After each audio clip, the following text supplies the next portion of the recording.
Hello guys, आज हम front end के इस कोर्स के अंदर जो हमारा एचटीएमएल का पार्ट है उसके अंदर हम डिव टैग को समझेंगे। देखिए, डिव बहुत ही इंपॉर्टेंट टैग है। अगर आप कोई भी वेबसाइट बनाते हैं तो डिव के बिना आप वेबसाइट बना नहीं सकते। डिव आपकी वेबसाइट पे मैं ये कह सकता हूँ कि 80% यूज होता है। मतलब 80% आप डिव का यूज करते हैं। अब डिव को कहते क्या है, डिव होता क्या है, ये मैं पूरा प्रोसेस आज समझाने वाला हूँ। देखिए, आज का एजेंडा क्या होगा, आज हम क्या क्या देखेंगे। आज हम देखेंगे कि डिव क्या होता है और डिव कैसे वर्क करता है, ये पूरा हम प्रोसेस देखने वाले हैं। देखिए, अब डिव को समझते हैं कि डिव है। देखो, डिव को हम कहते हैं डिवीजन। डिव को हम क्या कहते हैं, डिवीजन। डिवीजन मतलब कोई भी वेबसाइट, आप कोई भी वेबसाइट बनाएंगे तो वो डिवीजन के फॉर्मूले से बनती है। मतलब डिवाइड कर करके ही हम उसको क्या करते हैं, बनाते हैं। जस्ट एग्जांपल के लिए अगर मैं आपसे कहूं कोई बिल्डिंग बनती है तो बिल्डिंग भी क्या है, एक डिवाइडेशन के फॉर्मूले से बनती है कि पूरी मेन बिल्डिंग, फिर उसके अंदर उसके फ्लोर बनते हैं। ऐसी वेबसाइट का भी फॉर्मूला क्या है, डिवीजन के कॉन्सेप्ट से ही बनता है। अब डिवाइड कर करके पूरी की पूरी वेबसाइट को क्या करते हैं, बनाते हैं। देखिए, डिव टैग जो होता है डिवीजन के काम आता है। उसके अंदर आप कोई इमेज भी यूज कर सकते हैं, कोई कंटेंट भी यूज कर सकते हैं, कोई मतलब आप उसके अंदर वीडियो ऑडियो सब कुछ आप डिवीजन के अंदर ही रखते हैं। मतलब मेन जो प्रोसेस बनेगा वो डिव के फॉर्मूले से बनेगा। फिर उसके अंदर आप कंटेंट क्या कर सकते हैं, लिख सकते हैं। और डिव आपका क्या होता है, क्लोज टैग होता है। अब देखिए, डिव को हम डिवीजन और ब्लॉक दोनों कहते हैं। मतलब ब्लॉक का फॉर्मूला और डिवीजन का फॉर्मूला दोनों ही आप इसको कह सकते हैं। इन दोनों ही फॉर्मूले से हम क्या कर सकते हैं, वेबसाइट को बना सकते हैं। अब देखते हैं, देखिए डिव कैसे वर्क करता है। मतलब डिव को आप काउंट कैसे करेंगे। अगर मैंने आपके सामने कोई डिजाइन रख दी तो आपको कैसे पता चलेगा कि उसके अंदर कितनी डिव्स बनेगी। तो इसके लिए मैंने छोटे छोटे डिजाइन रख रखे हैं। देखिए, सबसे पहले यहाँ पे एक डिजाइन दिख रहा है होम नाम का। यहाँ पे होम, देखिए ये बॉर्डर में है, ऐसा आउटपुट आपके सामने नहीं आएगा। बस मैंने एक सिंपल लेआउट बनाया कि होम है। तो आप कैसे समझेंगे कि इसके अंदर कितने ब्लॉक बनेंगे। अगर आप इस फॉर्मूले के हिसाब से देखते हैं तो होम को बनाने के लिए केवल एक ब्लॉक बनेगा जो स्टार्ट होगा और क्लोज होगा, और उसके बीच में आप क्या लिख देंगे, होम लिख देंगे। अब मान लो कि इससे थोड़ा सा बड़ा डिजाइन आता है, तब आप डिव को कैसे काउंट करेंगे। काउंट करने का मतलब है आपको कैसे पता चलेगा कि इसके अंदर कितनी डिव्स होंगी। देखिए, नीचे एक और डिजाइन है, नीचे एक डिजाइन है, उसके अंदर मैंने क्या किया है, एक पोर्शन लिया, उसके अंदर दो पार्ट लिए, होम और अबाउट। मतलब एक मेन है, मेन के अंदर दो हैं, होम और अबाउट। अगर आपके माइंड में आ रहा है कि इसके अंदर एक और दो, ऐसे काउंट नहीं करना, इसका पेरेंट बनाना जरूरी है। पेरेंट बनाने का मतलब ये आप एक तरह से कह सकते हो फ्लोर है, इसके अंदर दो रूम है, ये पहला रूम और ये दूसरा रूम। या आप ये कह सकते हो एक रो है, उसके दो पार्ट है, ये पहला पार्ट ये दूसरा पार्ट। एक ब्लॉक के दो ब्लॉक आप ऐसे भी डिवाइड कर सकते हैं। तो यहाँ पे बनाने का प्रोसेस भी वही है। देखिए, पहला डिव स्टार्ट और क्लोज, आप इसको इसका पेरेंट समझेंगे इन दोनों का। फिर इसके अंदर मैंने क्या किया है, दो पार्ट किए हैं, एक होम का पार्ट है और एक अबाउट का पार्ट है। हमेशा काउंट जो होता है डिव, वो रो की तरह होता है। मतलब हमेशा आपको डिव को रो की तरह समझना है कि पहले मैं रो को काउंट करूंगा, फिर उसके अंदर के कॉलम्स को काउंट करूंगा। अब इसका थोड़ा सा क्या करते हैं, प्रैक्टिकली समझते हैं कि अगर आप प्रैक्टिकली करेंगे तो कैसे करेंगे। जैसे मैंने यहां पे लिख दिया, अगर आप इसको बनाते हैं, मैं इस डिजाइन को बना के आपके सामने दिखाऊंगा। देखिए देखिए, एक पेज बना रखा है मैंने div.html, इसमें ही काम करते हैं। सबसे पहला जो टैग होगा वो html नाम का टैग होगा, स्टार्ट और क्लोज। html के दो पार्ट हम करने वाले हैं, एक हेड पार्ट है और एक आपका क्या होता है, बॉडी पार्ट होता है। देखिए, अपने को जो डिजाइन बनाना है वो डिजाइन ये वाला बनाना है। इस वाले डिजाइन के लिए सबसे पहले आपको एक मेन डिव, उसके अंदर दो सब डिव। तो यहां पे मैं एक डिव बनाता हूं। ये डिव जो होगा पूरा का पूरा मेन काउंट करना, मेन मतलब पूरी रो का काउंट है।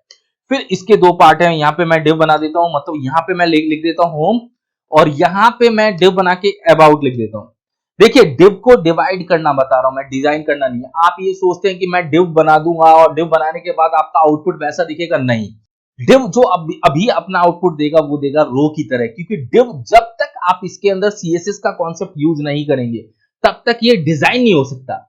बस एक तरह से आप ये समझिए, आपने एक डिजाइन देखा, उसके डिव्स बता दिए कि इतने होंगे। मतलब डिव्स वैसे बने नहीं है। क्यों नहीं बने, क्योंकि उसमें आपको प्रॉपर्टीज अप्लाई करनी पड़ेगी, सीएसएस का कॉन्सेप्ट अप्लाई करना पड़ेगा, तब ये वैसा डिजाइन क्या होगा, बनेगा। अब मैं इसका आउटपुट दिखा देता हूं। देखिए देखिए, होम आ रहा है और क्या आ रहा है, नीचे अबाउट आ रहा है। वैसा ब्लॉक नहीं दिख रहा है, बस डिवाइड मैंने सही किया है। अगर आपने डिवाइडेशन का फॉर्मूला गलत किया तो आप समझ जाना आपका डिजाइन सीएसएस अप्लाई करने के बाद भी सही नहीं होगा। इसका मैं एक एग्जांपल बता देता हूं। देखिए, मान लिया जाए कि आप इस डिव को बंद करना भूल गए। यहां पे देखिए, तो कॉन्सेप्ट ये है कि अब होम तो बंद नहीं हुआ, अब जितने भी पार्ट्स आप बनाएंगे वो होम के अंदर ही चले जाएंगे। क्यों चले जाएंगे? क्योंकि होम जब तक बंद नहीं होगा तब तक होम पूरे के पूरे एरिया को क्या करता रहेगा? अपने अंदर लेता रहेगा। तो हमेशा ध्यान रखना, जो डिव स्टार्ट हो रहा है उसको आपको क्या करना है? क्लोज करना है। तो ये एक डिजाइन था जो आपको बस समझाने के लिए मैंने बनाया है। अभी पूरी तरह से ये गुड लुकिंग नहीं बना है। गुड लुकिंग बनाने के लिए मैं इसके अंदर क्या यूज करूंगा? सीएसएस का कॉन्सेप्ट यूज करूंगा। देखिए नेक्स्ट डिजाइन भी समझ लेते हैं। नेक्स्ट डिजाइन क्या है? थोड़ा सा मैंने और बड़ा किया है। अब इसको समझने के लिए आपके माइंड में मैं क्लियर बता देता हूं, ऐसे कभी नहीं आना चाहिए 1 2 3 4। अगर आपके माइंड में 1 2 3 4 आ रहा है तो आप उसको प्रॉपर डिवाइड नहीं कर रहे हैं। प्रॉपर डिवाइड करने के लिए आप इसके एक मेन को बनाएंगे। मेन को बनाने का मतलब देखिए, ये डिव स्टार्ट, ये डिव क्लोज, ये इस पूरे की मेन है। अब मेन के अंदर दो पार्ट होने हैं, ये पहला पार्ट, ये दूसरा पार्ट। तो पहले पार्ट के लिए ये डिव स्टार्ट हुई, ये डिव क्लोज हुई, ये डिव स्टार्ट, ये डिव क्लोज, ये दो पार्ट्स हो गए। अब फर्स्ट पार्ट में दो ब्लॉक और सेकंड पार्ट में भी कितने ब्लॉक हैं? दो ब्लॉक है। तो डिवाइडेशन का फॉर्मूला ये कहता है कि पहले आप रो को डिवाइड करो, मेन को डिवाइड करो, फिर उसके अंदर के पार्ट्स पे जाओ।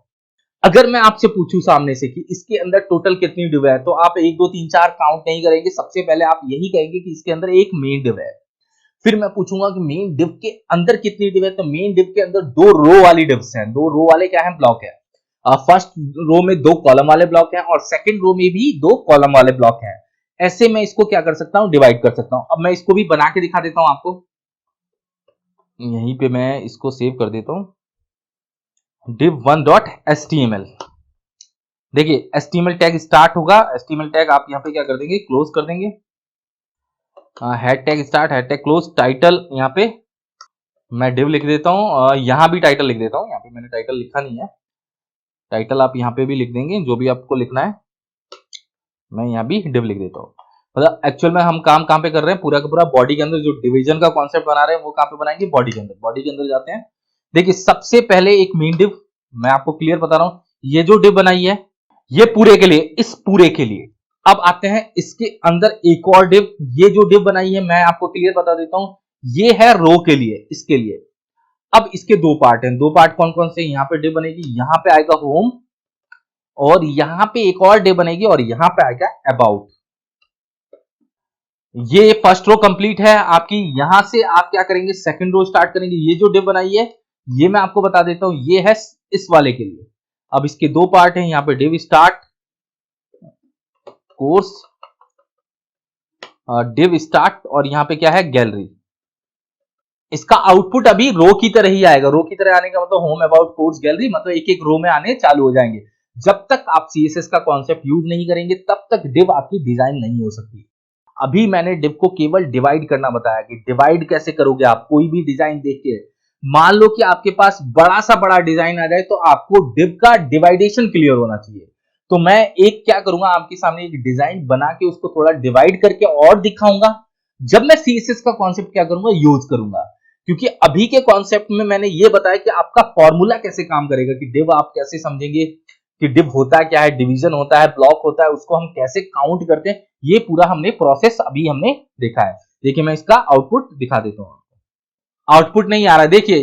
अब मैं आपको एक वेबसाइट दिखाता हूं। देखिए यहाँ पे wsqtech.com वेबसाइट है। अब आप सोच रहे होंगे ये एक डिजाइन है। ये जो पूरा डिजाइन का प्रोसेस बना हुआ है ये डिव के फॉर्मूले से बना हुआ है। डिव का फॉर्मूला मतलब देखिए, अगर मैं आपसे कहूं कि ये जो बनाओगे आप, ये जो डिजाइन है इसको कैसे, तो सेम प्रोसेस है। यहां से यहां तक जो है ये पूरा एक डिव है। उसके दो पार्ट किए हैं, ये लेफ्ट पार्ट है और ये आपका क्या है? राइट पार्ट है।